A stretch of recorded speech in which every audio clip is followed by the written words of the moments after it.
So, some exciting news on the Murakami front.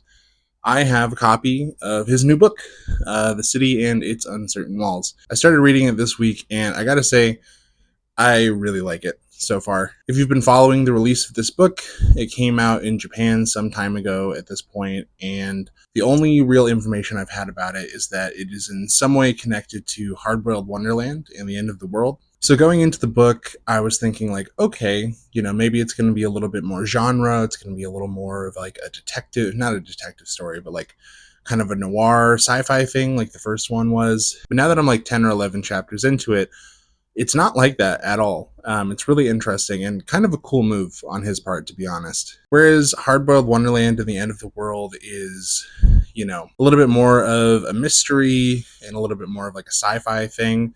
This one is much more romantic, which I was not expecting at all. Frankly, I think this book, if you put the connection to Hard-Boiled Wonderland aside, almost reminds me more of like Sputnik Sweetheart or South of the Border, West of the Sun.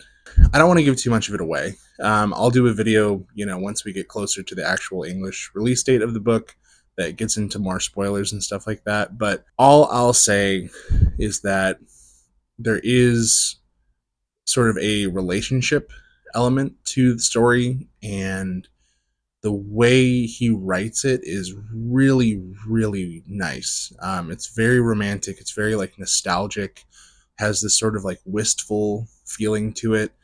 Just wasn't expecting that at all. I thought it was going to be a little bit more like convoluted or sort of, out there than it actually is. But that said, I'm not that far into it yet, so I don't want to speak too soon. But yeah, the vibe is really cool. I did a video talking about what do we want from Haruki Murakami in 2024, and I think one of the things I touched on is I wish he would do something that's maybe a little bit more in the like fantasy or sci-fi realm, like get a little bit more into like a subgenre with it.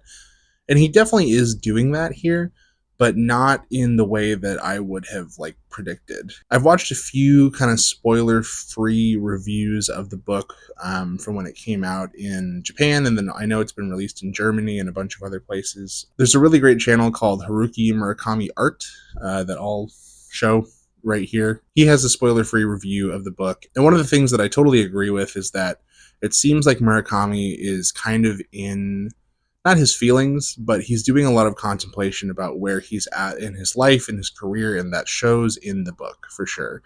He's no spring chicken, like he's definitely getting up there in age. And so I'm sure he's thinking a lot about like his life and his legacy and death and all these other things, and that's definitely present in the book so far. But yeah, super enjoying it so far. I don't want to make this a super long video because I don't want to like, really get into it yet because I'm not too far into it. But aside from the fact that I'm liking the book, it's also just kind of surreal that I have a copy of it. I started this YouTube channel 4 years ago, like right after the pandemic started, and I didn't really have a whole lot going on. I was reading all these books and didn't have anyone to talk to about them, and I was like, what I could do is start a YouTube channel. My brother has a YouTube channel that's really great.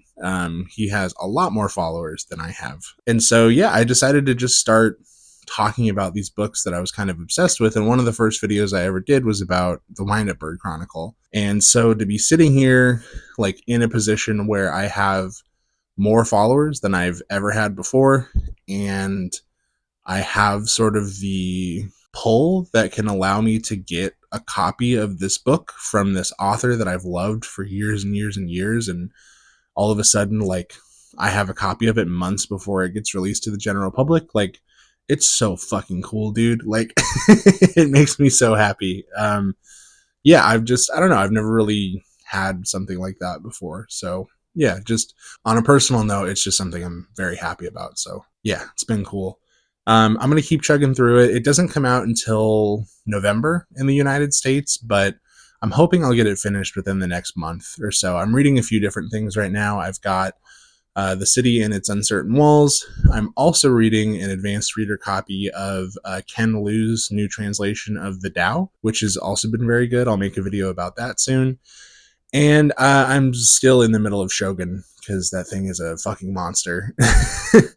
I finished part one, which was like 690 pages, and now I'm into part two, which is like 800 something pages. So it's going to be a little while. But yeah, if you're new to the channel, thanks for checking in. I've got a bunch of other videos that are much more well edited and more effort put into them than in this video. But if you're someone who's stuck around for a long time, hey, nice to see you. I announced this in a video last week, but I have a Patreon now, which I'm very excited about.